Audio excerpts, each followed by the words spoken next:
You tune into the Sportscast with Brian, Craig, and Jeff. Give you all the sports news you need. We give you outspoken thoughts about all the headlines. We talk baseball, football, hockey, and more. No matter the topic, we cover it. Get ready for the show and keep it outspoken. Keep it outspoken. We keep it outspoken only on the Sportscast.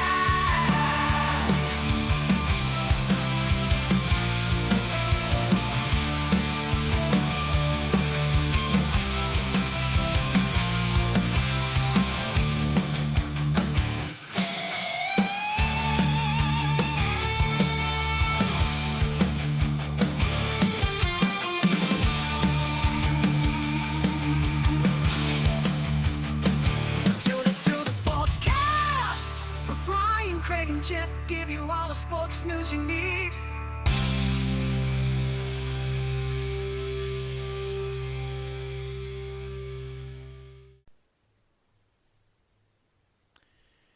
Hello, everyone. Welcome in to Watson's Playbook. This is episode number 55. I am riding solo this week. Jeff is on a family little trip to see his mother, so we wish him all the best this week. We couldn't work it out to figure out a time to get together, so I am riding solo. And let me tell you what, it's been an interesting week of sports here in the DFW. The spotlight of the week is going to be the Dallas Mavericks. It was going to be, I had this rundown written up, it was going to be all about the playoffs, right? Because it's going on. What we've been doing is updating the playoffs each week.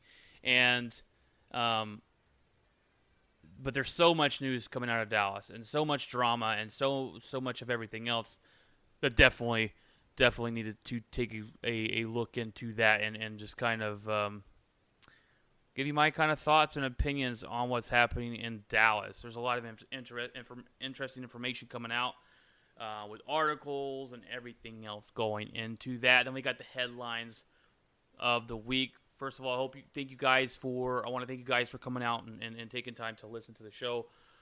It really means a lot to us. So we're trying to grow the show, and we appreciate all that do come out and take time out of their day to listen to this show. So where do we begin? The Dallas Mavericks, the last time they won a championship was 2011. It's been 10 years since they've won a playoff series. They draft Luka Doncic, who's been a beast. If you've listened to the last couple episodes of this podcast, we talk about how good Luka is. And in my honest opinion, there's nobody else in the league right now, if I'm starting a team, who I'd rather have than Luka Doncic. He's 22, and the things he's doing is amazing. So the Mavericks have to do everything they can to make him happy. And that's going to play into how they go for the future. Rick Carlisle has been their head coach for 13 seasons. And Rick Carlisle is a really good coach. I don't think there's any doubt in that. I think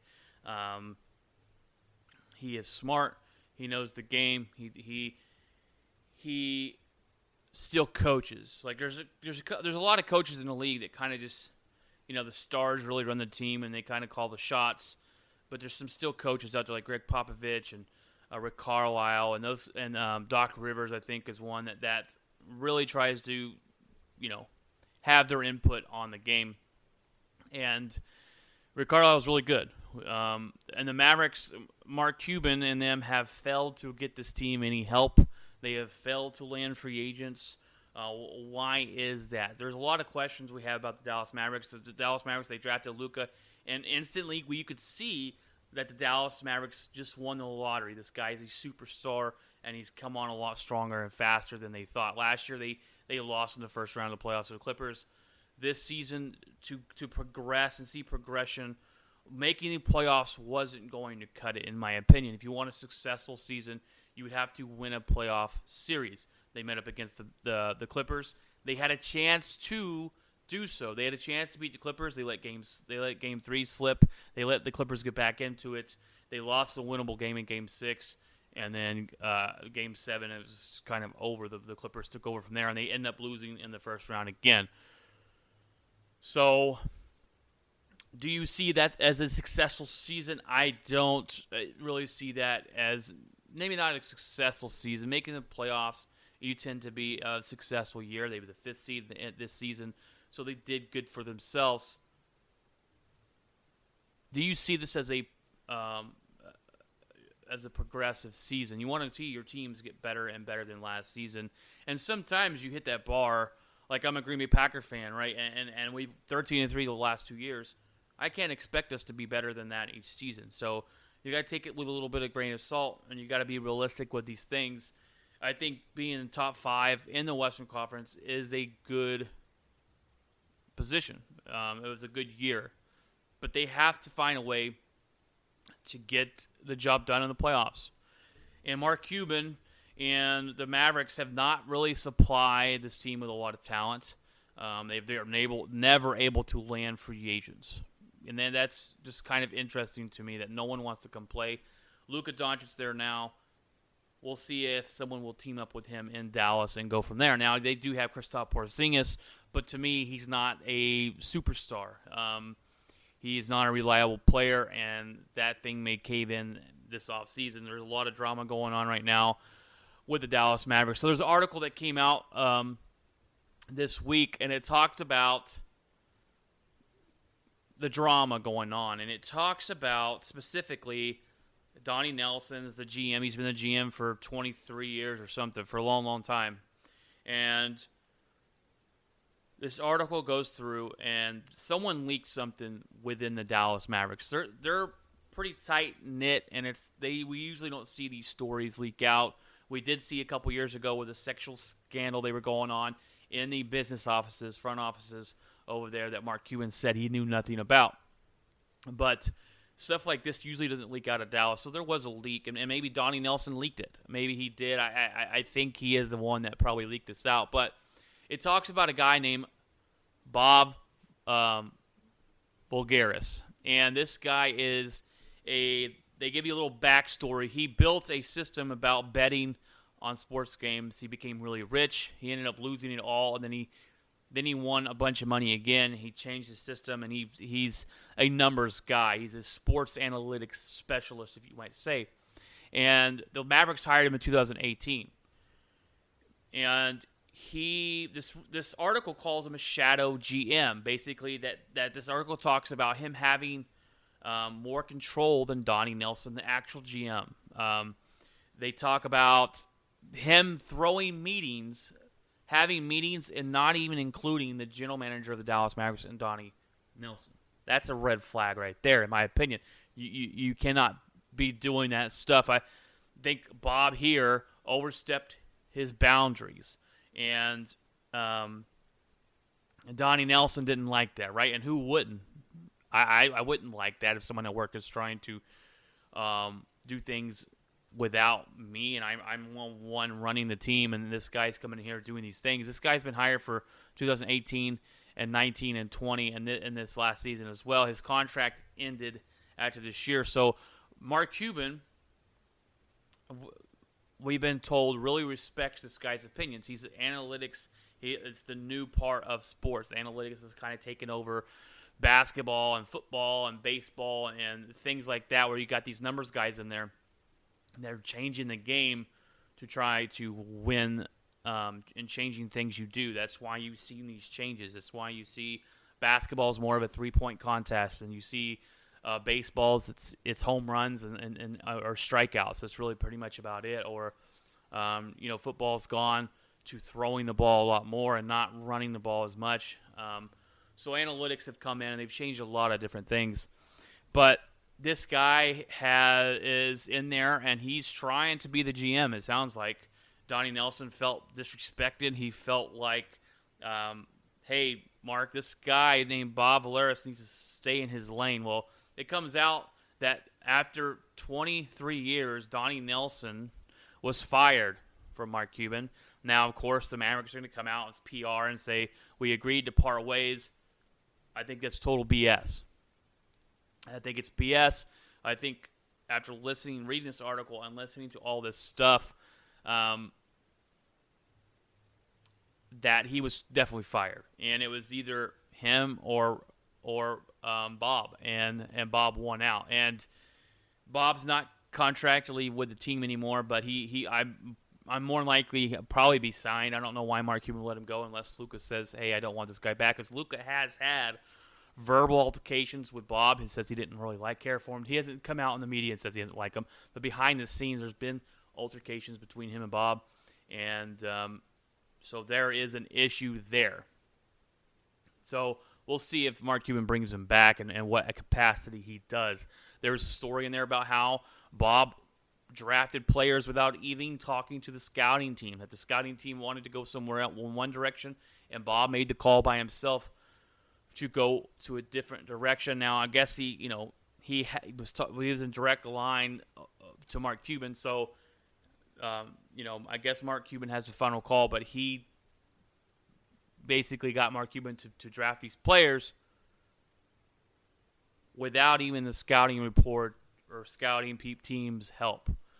So Donnie Nelson felt like he had no power there anymore, and I don't blame him for that. Now, Donnie Nelson has been there for a long time. The Dallas Mavericks have won one championship, and he is part to blame of why they can't get guys to come in. So I'm not sitting here fighting for Donnie Nelson and saying, hey, this guy should have deserved to stay. I think there was, maybe he's been there too long, but I don't agree with all the stuff that's going on. How can Mark Cuban allow this to happen? And the biggest thing is, after this article came out, Mark Cuban came out and called it's all BS, right? It's all BS. A day later, you fire your GM, which you say you mutually agreed to part ways. So Donnie Nelson gets the boot. I'm like, well, there's got to be something to this article. You can't, you can't come out here and be like, BS, it's all trash, it's, clickbait, and then the next day fire your GM and not expect us to think that the article is true. So Mark Cuban basically just lied straight to our face. He knows all this stuff's going on. Maybe he's in denial. I don't know.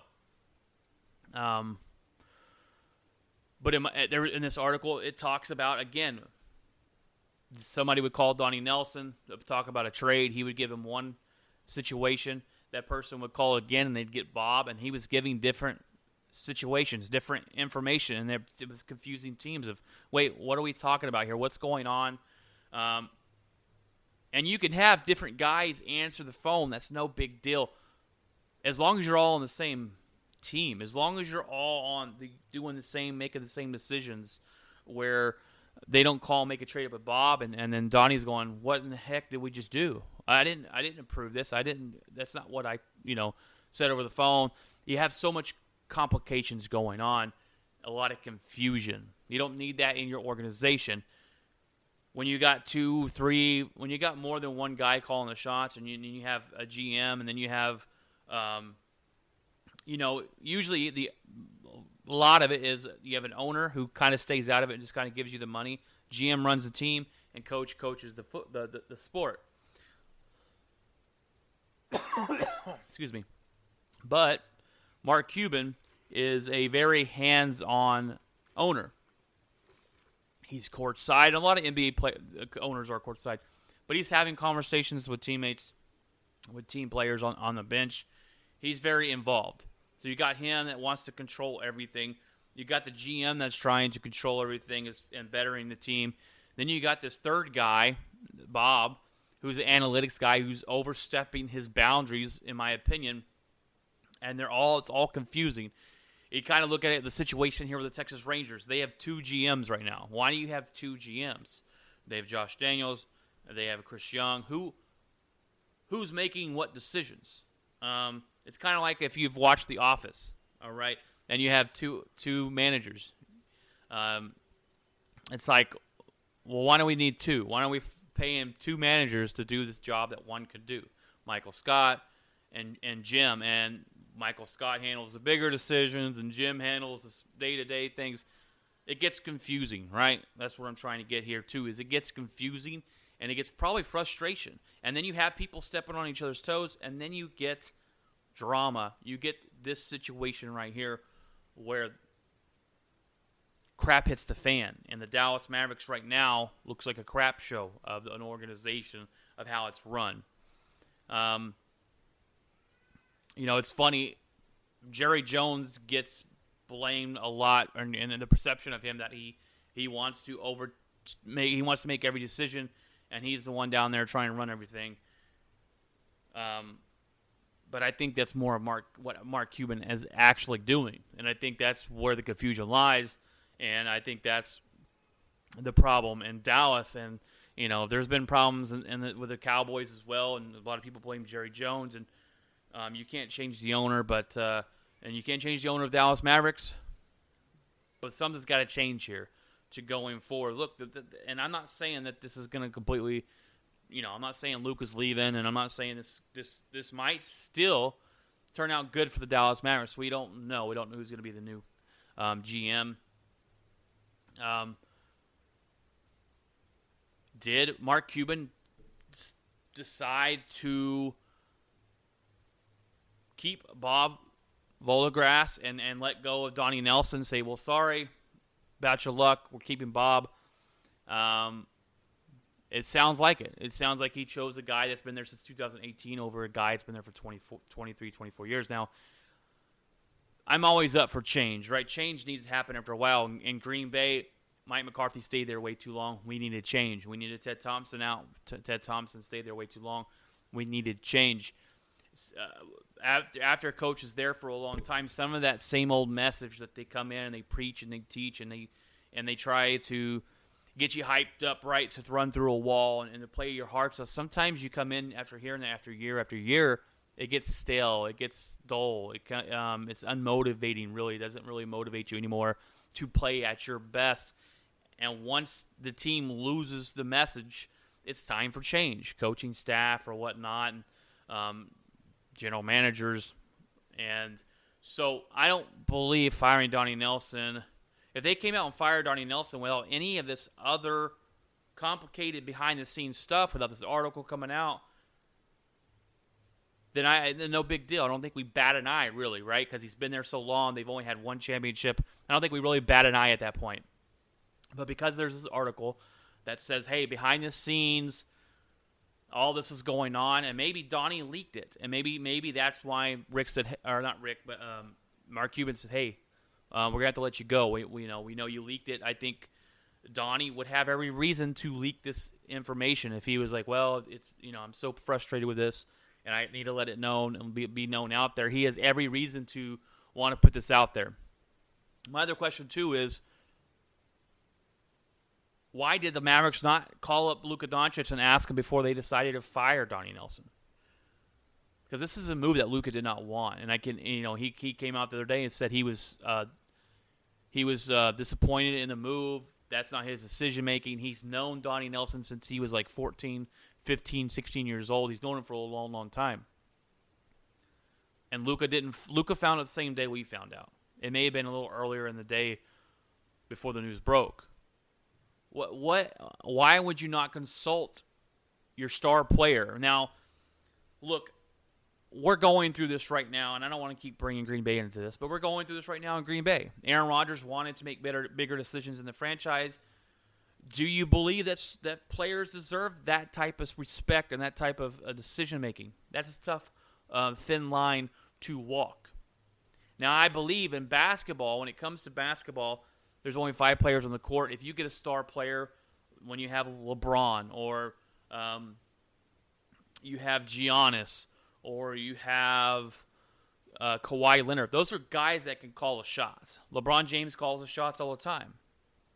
And you have more power if you're in the NBA than you do, I think, in the NFL and MLB and NHL. And that's just the cold hard facts of it. LeBron James calls the shots. He tells them who he wants. They go out and get it. And it is what it is. So Luka will run this team, basically.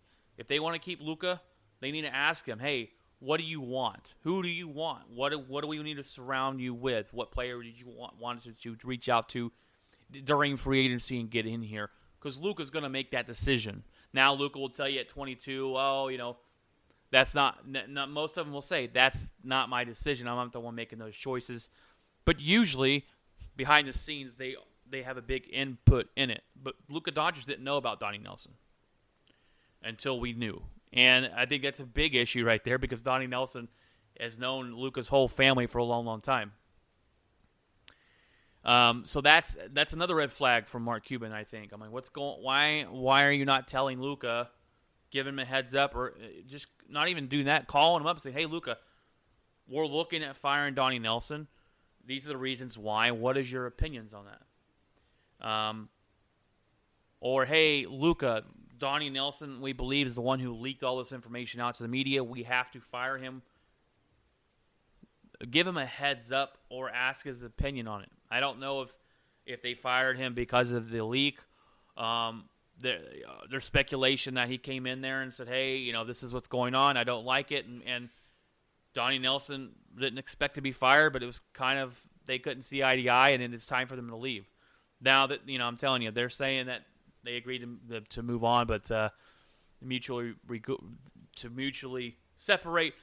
But it's not. It's a total firing. I think that's the reason. I think it's because of the leak, and I think Donnie Nelson is the one who leaked it, and I wouldn't be surprised because it's got him all in this thing. Now, but why aren't they asking Luka? That's a red flag for me. Then the next day, after all this craziness, and we're like, okay, that's kind of crazy. Coach Rick Carlisle tells Mark Cuban, I will not be coaching the team next year. I am out of here. And that surprised me a lot more than Donnie Nelson going. Because Rick, after the season, Rick came out and said, Mark Cuban came out after the day they lost and said, Rick Carlisle is our coach next season. Don't even worry about it. Don't even ask me that question. That's not even a question people ask, right? He's our coach. Going forward, he still had 2 years on his contract. Now, Rick Carlisle just says, hey, I'm going to step away. I'm backing out of my 2-year contract. I don't want to coach the Mavericks next year. Not to retire. I could see if he said, hey, it's time for me to hang it up. I'm going to go and sit on a beach somewhere and coast away into my retirement. He's still looking for jobs, and someone will snatch him up like that. Rumors is that Boston will take him, but he used to play for the Boston Celtics. So there's a lot of speculation, right, of where he's going to go, but this is another red flag. I believe that Rick basically, I don't think that, because me and Jeff were having this conversation earlier on the phone, he thinks that Mark Cuban basically fired Rick Carlisle. I don't think that happened. I think Mark Cuban's utterly surprised that Rick Carlisle said, I'm stepping away, because you got to think about it like this. If he's stepping away to retire, it would be no big deal. But he's stepping away from the Dallas Mavericks to go somewhere else. There was rumors that Rick Carlisle and Luka Doncic had verbal altercations, and there was tension between the two. So if that's the truth, it was him or Luka, well, then bye-bye Rick, because Luka's going to run this team. But there was rumors that Luka was yelling at Rick on the sideline, is this your team? Or are you in control? Or is Bob Voldegrass in control? Because Bob Voldegrass was handing out who should start games and who gets the playing time, and which is a little weird to me. He making those suggestions, but how was Rick Carlisle following them all? I don't know. We will never probably know all that aspect of it, how much he was following these from Rick or from Bob. But Rick Carlisle, you leaving. Maybe he thought it was for his best interest in leaving. But why would you want to leave a superstar? That doesn't happen, right? That would be like Andy Reid in the NFL stepping away from the Kansas City Chiefs while you have Patrick Mahomes. You just don't do that, right? Unless there's something else going on. And there was a lot going on behind the scenes, and it was pretty hush-hush until this article came out, and everything's been blowing up here with the Dallas Mavericks. But Rick Carlisle has been there for a long time. He's a really good coach. He's voted in the top 5 coaching every single year. My opinion is, maybe was he the reason people didn't want to come play in Dallas? Maybe Rick was a big reason for that, because nowadays, especially star players or pretty big role players, they run the shop, they run the team, and they don't want to come in and have a guy running on their butt every single day, right? They want to be able to be cool, laid back, kind of do their thing, go to practice, do whatever. And Rick Carlisle is a guy who's gonna, he's still gonna coach you, rip you a new one. So I don't know if maybe Rick Carlisle caused some people to go, I don't want to go play for Rick. I don't want to go play for a guy that's going to do these old school techniques and old school things where they're still, he's still running your butt and he's still trying to coach you. Like LeBron James, he doesn't need to be coached right now. I've been in the league forever. I know what I'm doing. Just let me do what I do. But Rick's a guy that's going to go out there and coach you. There's like Popovich and coaches like that. But are there players that didn't come here because of that? That was always been the main issue with Dallas, is they can't land a free agent. When Dirk's been great, but when he started getting good, it was at the end of his career. They won a championship in 2011. They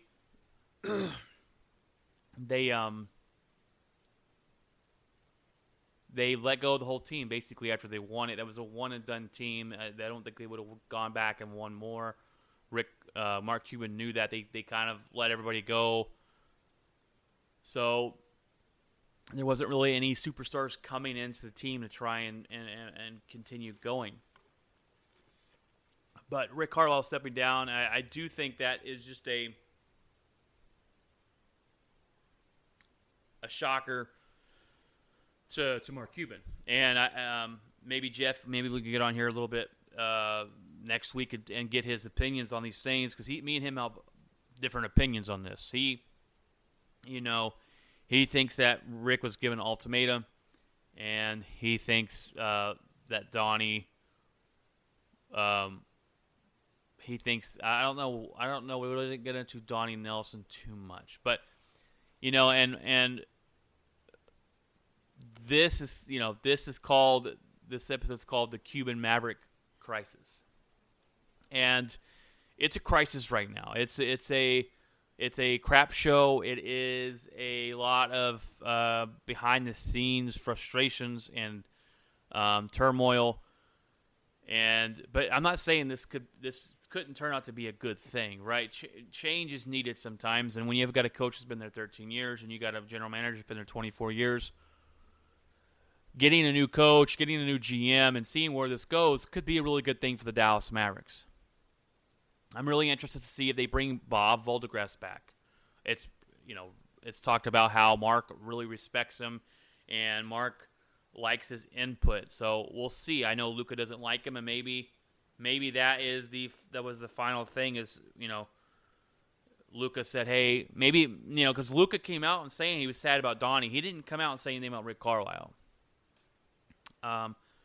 So that makes you wonder. And then after the reports of them not getting along behind the scenes, and Rick, especially when you're interviewing him, can be kind of a dick, in my opinion. He's kind of an a-hole sometimes. Listening to him talk on the radio and it being interviewed, but did Luka want him out? That's very much a great possibility. Did Luka want Bob out? Maybe that's why the Mavericks haven't jumped back in signing him back yet. It would be weird for Cuban to allow or fire the GM and then Carlisle leaves and this all was wrapped around the front office misfunction and Bob Voldegras, and it'd be really weird to see Bob come back or not come back after all this. And because what was it for then? Was it for nothing? Maybe Luka said, okay, well, you got to get rid of Bob. And Carlisle, I don't know. We don't know. Luka says he's not calling the shots, but I think he has. I think he'll have he may not have an input on what just happened, but he might have an input on who they hire next. I could see that Michael Finley stepping in as a GM. He's played for the Mavericks, won a championship with the Mavericks. He's been in the front office for a long time. I could see him stepping in as a GM. I could see him doing that, and then Mosley, the coach off of the bench, who stepped in when Rick was suspended and stuff like that, or missed a game. Luka already said, I think this guy has what it takes to be head coach. So that could definitely be the next guys. The Mavericks are hiring a firm to make that decision for him and give him a couple choices there.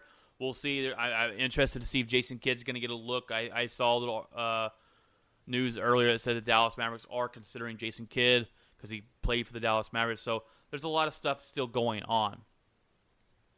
Maybe a change in regime like this will get players here in free agency.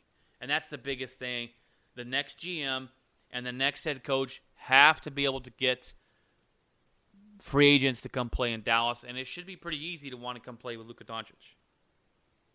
It should come pretty easy.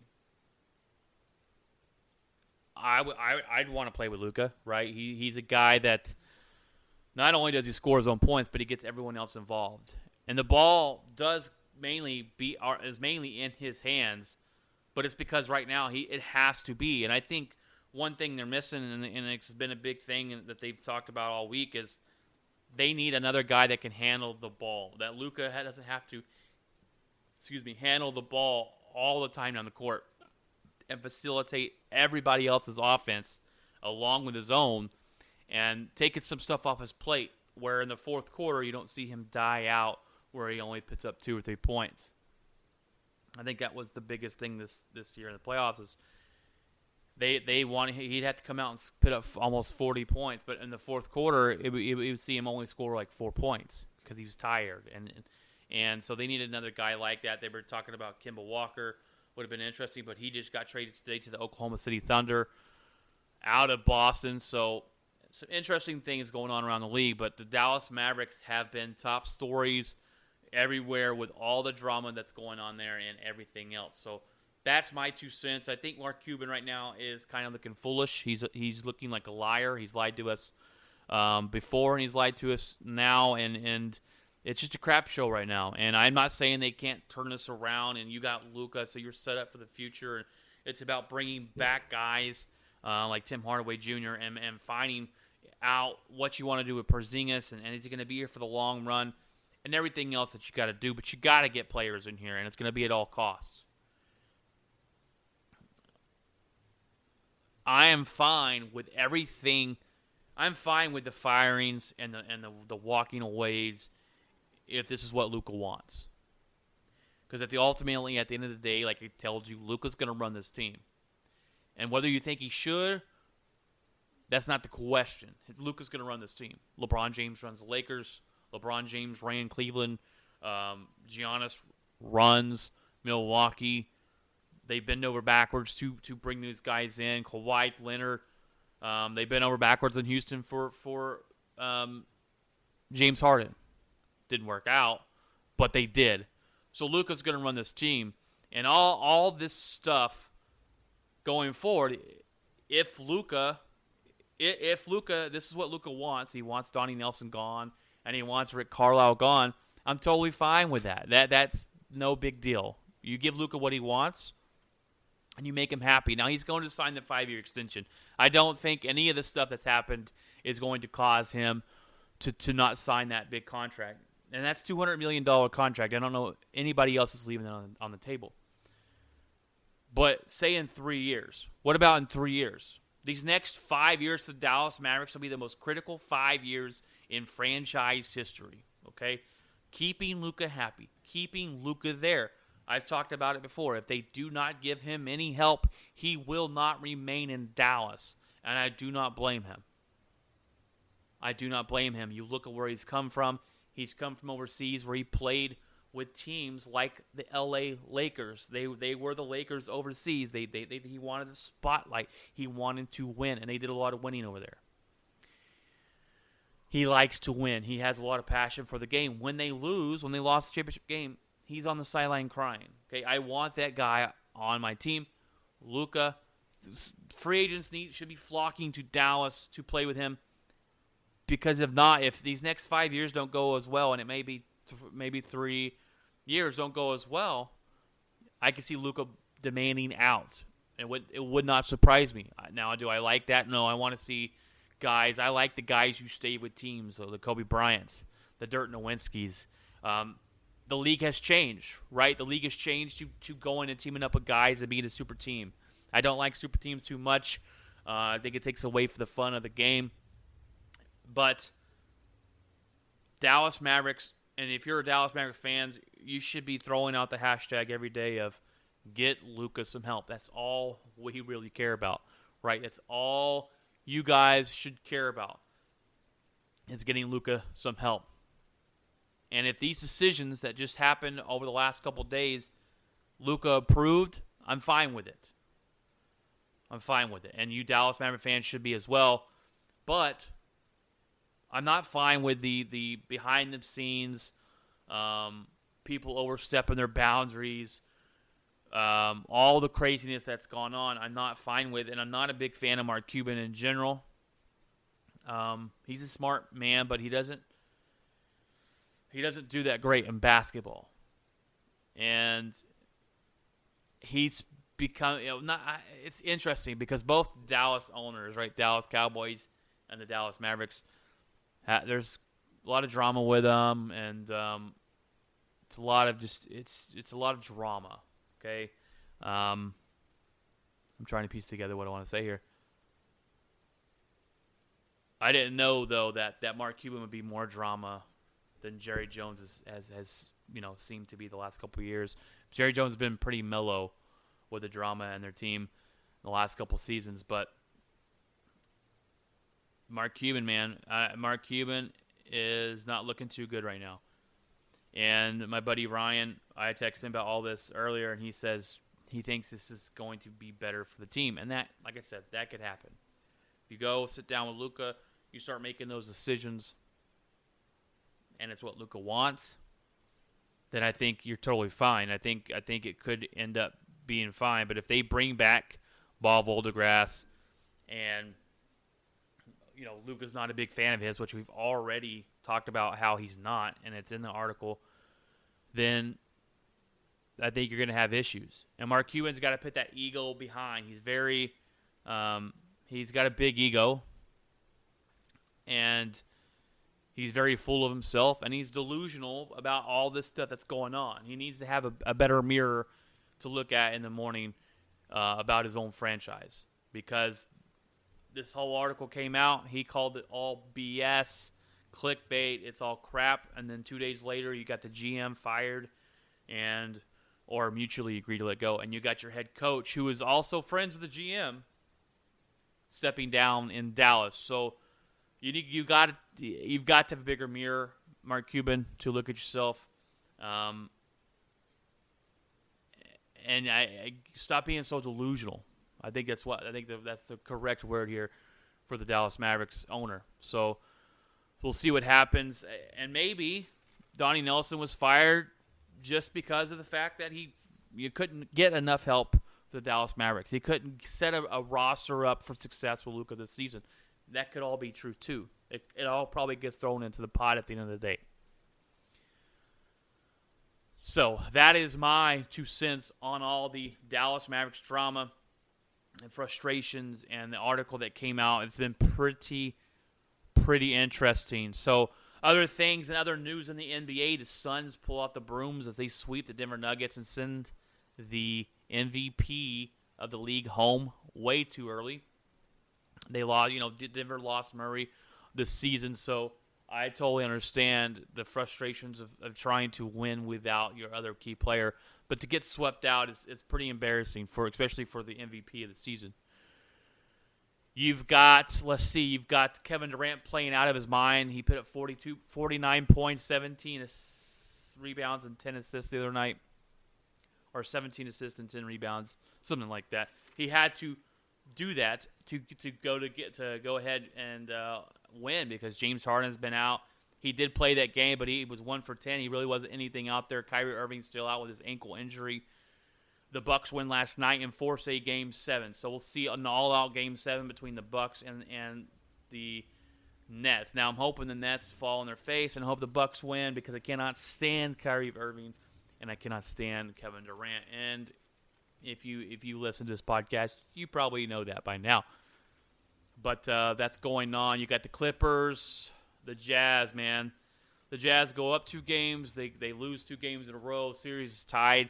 Kawhi Leonard's hurt. He looks like he tore his ACL, but we don't know. It's feared that he has, but they've been very hush-hush on that. I don't know if they want to give that away, if he's going to be out the rest of the season, or if it's just a strain, or what's going on with him. They go back to Utah, and the Jazz blow it. The Jazz had a chance. I said, the Jazz are going to go on. This will be the year they win, go on to the next round because all the injuries, but they lose. Playoff P has showed back up, stepped up, and played a big game the other night as they take the 3-2 series lead. That is all I got here for the kind of spotlight of the week of the Dallas Mavericks and updating you on what's going on into the playoffs. My bad, I forgot one game. My bad, I forgot the Hawks and the Philadelphia 76ers. And the Sixers are going to crap the bed. Atlanta looks to, I believe they play tonight, and looks to end this series. If Atlanta wins, that is going to be a pretty big embarrassment for the Philadelphia 76ers. They were the number 1 seed. Everyone thought they would just be going to going to play the Nets in the Eastern Conference Championship. But the Hawks have played really well. Trae Young deserves some respect. And Ben Simmons crapped the bed. He was 4 of 14 the other night and on the free throw line, horrible. If they lost by 3 points. If he just made a regular percentage of his free throw shots, Philadelphia would have won.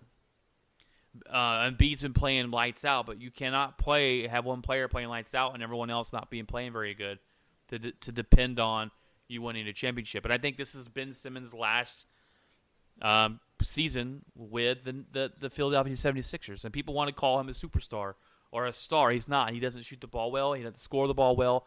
He's scared to shoot in the fourth quarter. He doesn't shoot the ball well at the free throw line. All he does well is play defense.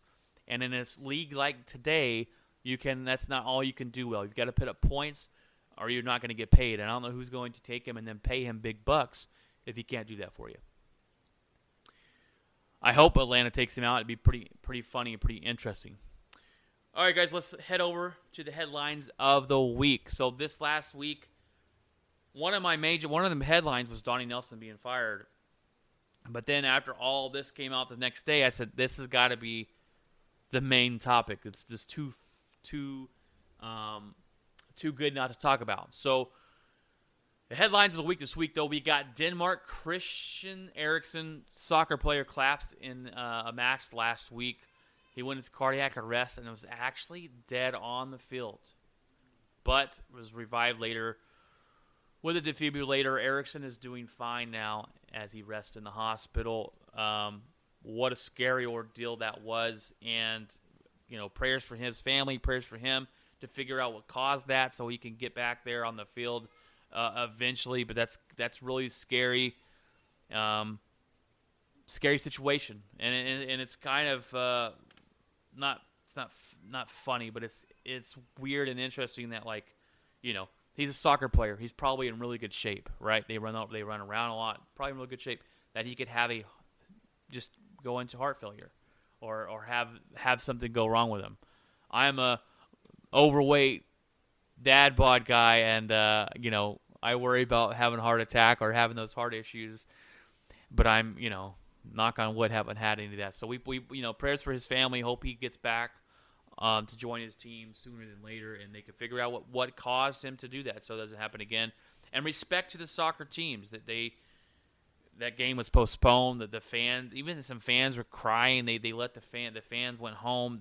The other games were going to be canceled if things didn't work out. But since he was fine in the hospital, they ended up playing the rest of the games, and it just really seems like a really solid community there of soccer players in that league. So, very scary situation, though.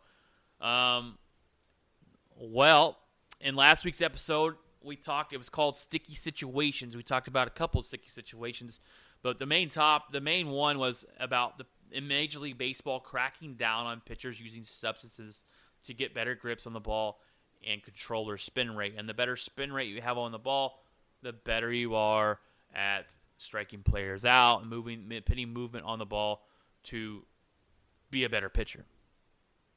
And now, Rays ace pitcher Tyler Glasnow says he was trying to adjust to the crackdown, and now he's injured. He has a tear in his ulnar collateral ligament, and that usually needs Tommy John surgery, but I don't think he's going to go the route. I think he's going to rehab it and see if that will work.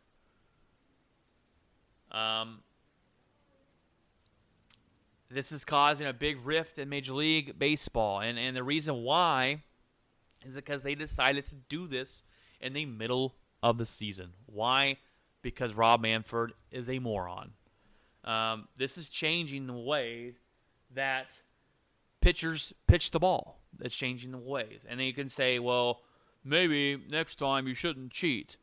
They've been doing this for a long, long time. It's not something that just came up overnight. It's not something that just came up this season.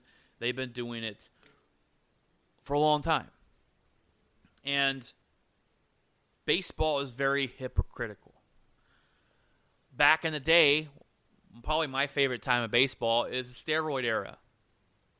Mark McGwire, Sammy Sosa, Barry Bonds hitting home runs. Who's going to break the home run record? Major League Baseball let them do steroids. They didn't crack down on it because it was good for the league. It brought back people watching Major League Baseball again. And then eventually what did they do? They said, oh, we're going to start cracking down on steroids. Actually, the law of the land said you cannot allow your players to take steroids. They cracked down on that.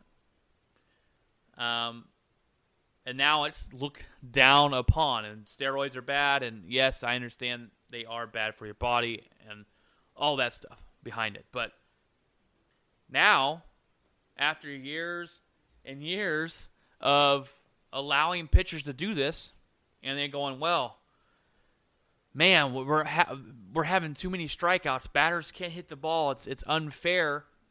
Let's stop doing this in the middle of the season. They've allowed this to go on. They've allowed this to happen. And this has been a rule. They've never cracked down on it. They've never done anything about it. And so now they're trying to do it mid-season. So pitchers, I could see it. If they did this, if they said this was going to happen after this year, then pitchers could adjust to it, and they could have time to adjust to the way they throw a ball without any of the stuff on it. It's pretty dumb of Rob Manfred to do this. But baseball will only start to crack down on things that they've allowed when it's for their benefit. They were like, oh well, we need to give the batter some more advantages, or we need to take away this unfair advantage. And maybe it is an unfair advantage, and I'm not saying it shouldn't be outlawed, but doing it right now is dumb. Doing it mid-season is stupid. Should have done it after the end of the season. Then they could all got on board with it. They're talking about even sunscreen. Pitchers would take sunscreen and the rosin, and then would make a little bit of a sticky clay substance type stuff, and that would help them get a little bit of grip. Are you going to outlaw sunscreen? I don't know, but I don't really see how you can outlaw sunscreen because the pitchers need it. They're standing in the sun. They're going to get burned all the time. But and skin cancer, all that good stuff. But doing this now is not very smart, and I think that's what's causing the biggest rift of them all. Not that I think that it needs to be something that needs to be taken away, but that's why when you have a guy like Rob Manfred who's never played the game, you have these issues. And you have pitchers, Garrett Cole, almost crying and begging the commissioner the other day.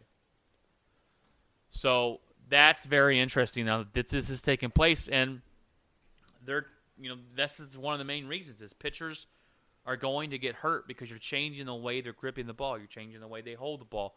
And a lot of that goes into it. And a lot of physical force goes into throwing the baseball as hard as they do. A lot of torque on the arm. And now you're adding more and more. And it's just crazy. That's like if the middle of the year, halfway through football, next year they said, oh, we're going to make the balls a little heavier. Well, that's going to change a lot of different things. That's going to change, how far the ball goes. It's going to change a lot of different things when it comes to torquing that ball out. So I just don't understand why it has to be right now that this changes. And are we going to see that much of a difference? Or are we going to see enough of a difference where we're putting balls in play more? We're seeing more defensive plays. We're having stolen bases and all the stuff that we used to watch growing up. And that's the baseball I do like. I don't like the new analytical baseball as much. I still love baseball, but it's not the same as when I was growing up and watching it and fell in love with the game. But I still appreciate it. So if, at the end of the day, if this works and all the stuff that they're trying to do, and we see balls in play more, and then that goes up and everything, I'm fine with it. But it doesn't have to be right now. And I think that's the main issue. All right, another headline of the week, and it's been going on for a little while now, is there's plenty of QBs on the move this offseason. So far, the word is that Mac Jones is out playing Cam Newton. There's no surprise to me there. Cam Newton's garbage. He's washed. He's done. He was done last season. He was done the year before that. I'm surprised that New England brought him back. So this young rookie that actually has some arm strength coming in here and kind of showing, hey, I am out playing Cam Newton. And it seems like they say that they're fast-tracking him. He might start this season. I could see that happening because Cam Newton's not very good of quarterback. So they got that dilemma there going on and who they will start. The Jacksonville Jaguars have not officially named their starting quarterback. I'm going to say that again. They have not named their starting quarterback. It's got to be Trevor Lawrence, right? Who else is it going to be? This is an open competition. You drafted a guy in the very first draft round. He's going to come in. He's going to play. Maybe they're just doing it to be secretive and all that crap. We all know who's going to start. It's going to be Trevor Lawrence. I just don't understand why he hasn't announced that yet. Sam Darnold joins back up with Robbie Anderson they played together with the Jets. Robbie Anderson went to Carolina, and now Sam Darnold is there too. And the other day in an interview, Robbie Anderson said he sees a different energy, positive vibes, a smile on the face of Sam Darnold. So we're going to see if there's a difference in Sam Darnold here in Carolina. I think there might be. Playing in New York, they didn't really give him a lot of help. A lot of issues going on there behind the scenes, different coaching changes and different staffs. I think Sam Darnold's still got a lot left. He's only 23, 24 years old. So he's still young, and I think he has the potential to be a good quarterback. And I would like to see him come in Carolina and play really good. Matt Rule there as a coach out of Baylor. I would like to see him succeed. So going forward, and then also this team around him is the best offensive weapons he's had. Robbie Anderson and Christian McCaffrey there. They are both really good. And you got DJ Moore as well on the other side, who's a really good wide receiver. So this is going to be the best opportunity for him to show if he's still got something to prove. He's got something left in the tank. And I think they will be better than expected. Sure, I think Sam Darnold does got something left in the tank. And going back to Green Bay, Jordan Love seems to be ready to play quarterback for Green Bay if Rodgers doesn't show. Hearing good things from Packers camp, Love said he is ready to go game one. That's why he was drafted here to play quarterback. If needed so, he will play this season. We still don't know what's going to happen there. Rodgers, I think I don't know. Maybe he shows up for training camp. There's rumors that he has renewed. I saw it break today. He's renewed his Green Bay Country Club renewal for another year. That's got to be good news, right? I think we're kind of looking into anything that we can to see which direction that Aaron Rodgers is going. Aaron Rodgers will be in a golf match this next month, I believe. Playing against Tom Brady and teaming up with a golfer. I don't know who's. I don't watch golf. I don't even know who's in it other than him and Tom Brady kind of going at it. I think it's DeChambeau and somebody else, Phil Mickelson. But so kind of maybe he might drop something in there on a hint, but I don't know. Look, all I know is we're hearing really good things out of camp out of Jordan Love, saying that he's really stepped up and he's really playing good. Now, take it with a grain of salt. It is camp. So we'll see going forward. We'll see in preseason, and we'll see if Jordan Love is taking snaps to start the season with Green Bay. Another one that we haven't really heard anything about is Carson Wentz with the Indianapolis Colts. That's one I'm really interested in, to see this guy will go there and kind of resurrect his career. And if he can't do it here, then he's done. All right. This team is a good team. They got a really good defense. They got one of the best offensive lines in the league. They got a top running back in the league. They got some good players to catch the ball as well, and T.Y. Hilton and some other players. So I'm interested to see what Carson Wentz has. There hasn't been a lot of talk out of Indianapolis about him that I've seen come through the news feed. So I'm really interested to see. Maybe they're keeping it hush-hush until we see him in action in the regular season. So that's one I'm also interested. We've had a lot of different quarterback changes and a lot of different quarterback moves going forward. It looks like Justin Fields will not start for Chicago. There was interesting about how he's looking pretty good, his confidence going forward. They really like that about him, but they promised Andy Dalton the number one starting job, and Andy Dalton will probably start for the Chicago Bears. Now, how long is that leash? It's probably not very long. They get off to a 1-3 start. Maybe they change it up. I don't know. We'll see going forward. That's going to be an interesting situation there in Chicago, but Andy Dalton is helping out Justin Fields. Andy Dalton knows this isn't his team in the future, and he's trying to help out Justin Fields as much as he can because he's a really good teammate. So those are a couple of the quarterback situations that we're looking forward to in the league. Who will come out in Houston and play, because Deshaun Watson will not be playing for the Houston Texans. We'll see what happens to him. Interested to see if Teddy Bridgewater in Denver will take over, or Drew Lock still running that team as of now. Will Aaron Rodgers be the Denver Broncos quarterback next year? All up in the air still. But of this next season. But that's all I got for you for the headlines of the week.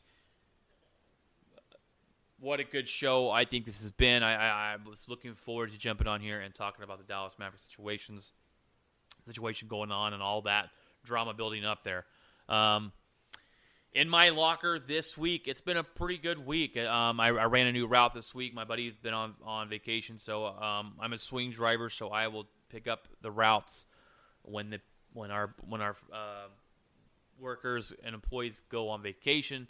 So I was able to run that route pretty good this week and did pretty good on it. So I give myself a little pat on the back for that one. I watched the 30 for 30 on Alex Smith. It's about Alex Smith and his broken leg and how he came back from it. And what an awesome story that is. If you want a motivational story, go watch this video. And what Alex Smith has gone through to get back to even playing in the NFL again it's a miracle. It really is. Go watch that documentary. I think you'll get a little more respect for Alex Smith. Hell, I wanted to go out and buy an Alex Smith jersey. That's how much respect I have for that guy. Go look at his leg and how much leg they had to take out to get rid of the flesh-eating bacteria that he contained. It wasn't just your normal broken leg. This guy was going to a rehab facility that Marines would go to after explosions. That's how bad his leg was. So to be able to do that, come back and actually start in the NFL again is nothing short of a miracle and hard work and dedication. And the best of luck as he retires from the NFL after this last season. So the other day we just moved into a new house. The girls will be going to a new school this year, and we will be going, and they'll be going to the Copper Creek Elementary. And this Copper Creek, we went to visit because they have times where new students can come visit. We took her and Phoebe. Darla and Phoebe are my two oldest, 8 and 5, and they'll be going to school this year. Now, Phoebe will be going for the first time. I have really good feelings about the school. They seem like they know what they're doing. Their principal's really nice. Miss Bean is her name. She's really cool. They have it seems like a really awesome school. They've only been there 2 years, so they're brand new. They have the students will get their own laptops or tablets. It seems like they are set up for success, and I like that. They don't give out a lot of homework because studies show, and they go off these studies, and they're working with a program to TCU that proves that more break and recess time is better for the kids for the long run. So to actually want to learn things in the end of the day when they're all tired. So Phoebe, who's going into kindergarten, will she will have 4 recesses and they're 15 minutes apiece.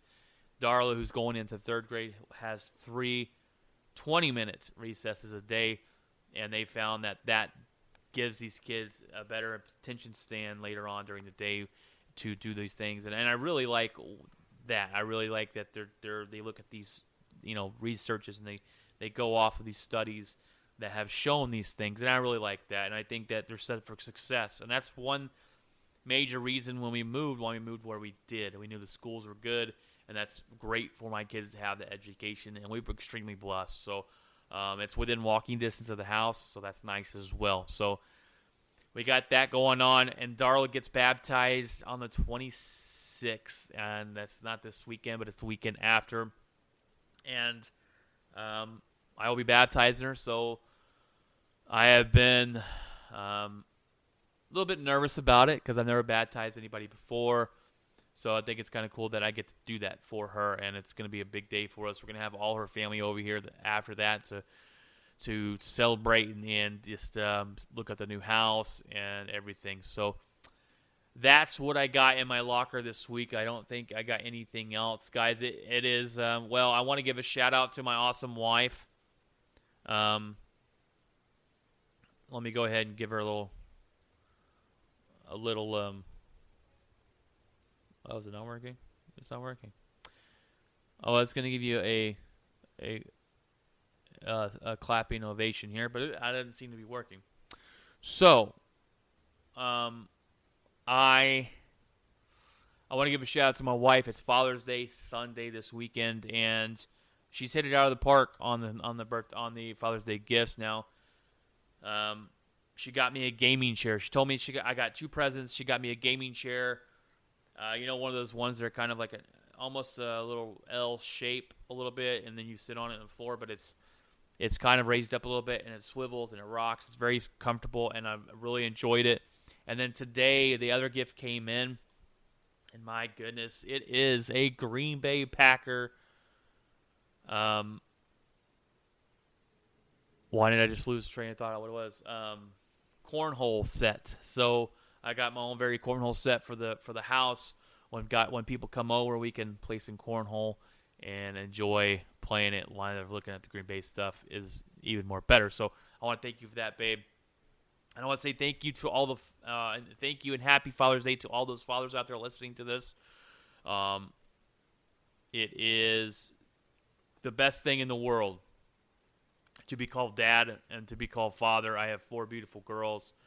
I live to be a father. It's one thing I've always wanted to do with my life because I've always thought I'd be pretty good at it.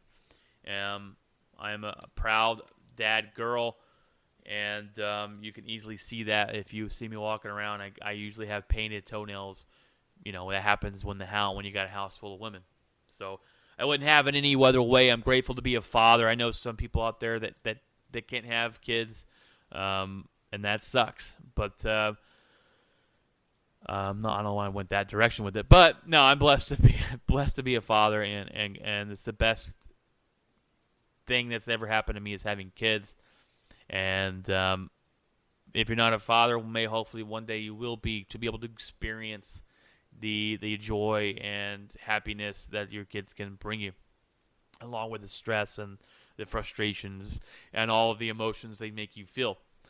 But happy Father's Day, guys, to all those out there. I hope you continue to have a fantastic week. Stay cool, everybody. All right. And then one more thing I want to add in here. ERCOT, you can go suck it. All right. ERCOT has tried to tell us to keep our They want us to keep our thermostats at 83 while we sleep and 78 while we're during the day, and that is just not going to happen. There's just not going to happen. Okay, get your crap together, figure it out. But we're not trying to die here of heat stroke. It's very hot everywhere lately. Texas, it's just normal. This is just normal summer. So stop it, ERCOT. Just stop it. All right, everybody. Happy Father's Day. God bless you guys. Take care.